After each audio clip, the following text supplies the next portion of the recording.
So to provide a little setup for this event that we're going to show is there is a pirate, and he's going ahead and send out his first mates to try and capture some of the neighboring villages. This is part of a dynamic event chain so that, first of all, the pirates will invade. If the players fail to defend the village, the pirates then go ahead and start setting fire to the village. I think from the smoke, we can pretty much tell that they did not succeed in defending the village, and so we are in the next stage of the event. The event actually has fire all over the village. So we have some friends helping us out, because this is very powerful, this event is pretty high level. One of the things that we'll have Sarah show you is if we can find a water bucket. Water buckets are what we call environmental weapons. They allow you to interact with the environment and perform things that you couldn't do otherwise. In this case, part of the dynamic event, part of the victory conditions for the dynamic event are to put out some of the fires. So we were literally going around trying to put fires out inside the village. Okay. Oh, cool, firewall. So firewall is a great opportunity for us to talk about what we call our cross-profession combos. You'll notice we do not have to be grouped with any of these people. In fact, we are just ad hoc aligning together because we are all after the same results in the dynamic event. We don't have to be partied together. But the cool thing about cross-profession combos is we have an elementalist who just dropped a firewall. And now, when Sarah positions her pistols and fires through the firewall, her projectiles will take on that fire damage and add additional damage to her attacks. Likewise, we talked a little bit about the Guardian. One of the cool things that a Guardian can do is lay down symbols. One of the symbols can enhance healing.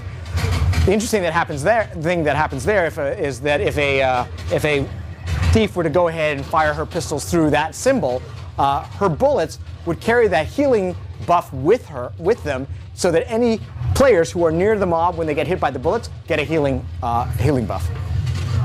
So as you can see, there's some cool kind of construction blocks to some very, very fun combat that can be done without having to be partied together.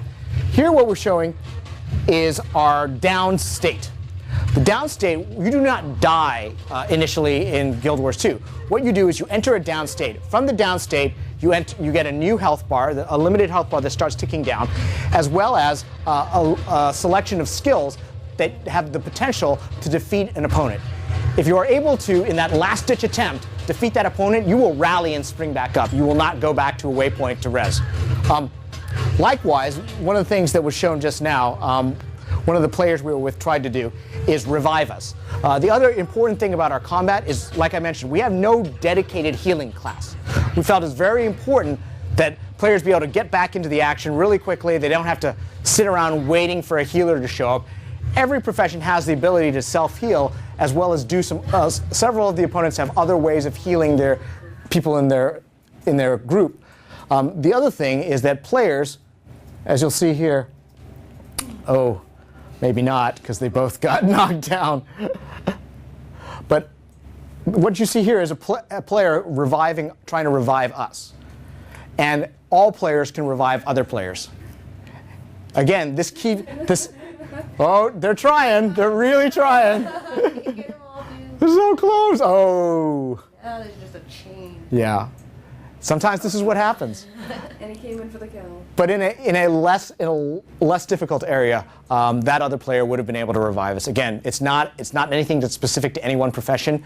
It keeps the combat flow going. You're not going to hit as many of these dead stops where we're like, oh, total wipe. Do we go back or not? No, you stay in the action. Okay. Let's see. One thing about dynamic events that we didn't touch upon yet is obviously, why would you participate in dynamic events? Other than they're cool and they just invite you in. Dynamic events, by participating in dynamic events, you do not get specific loot drops, because then that would probably incline players to try to get a certain event and say, I want this specific drop.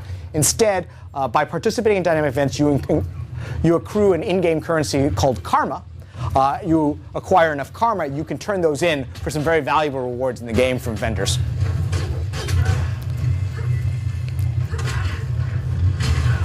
All right, I think we've covered all the main things that make up the game.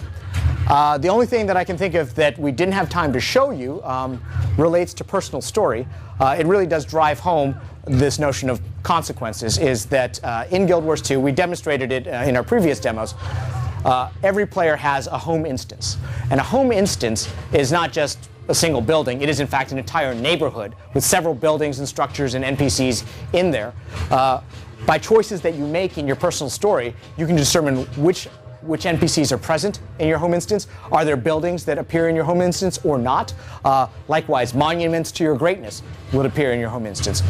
You can, in fact, invite other players to come in and see your home instance if you want to show them off, or have them participate in parts of your personal story.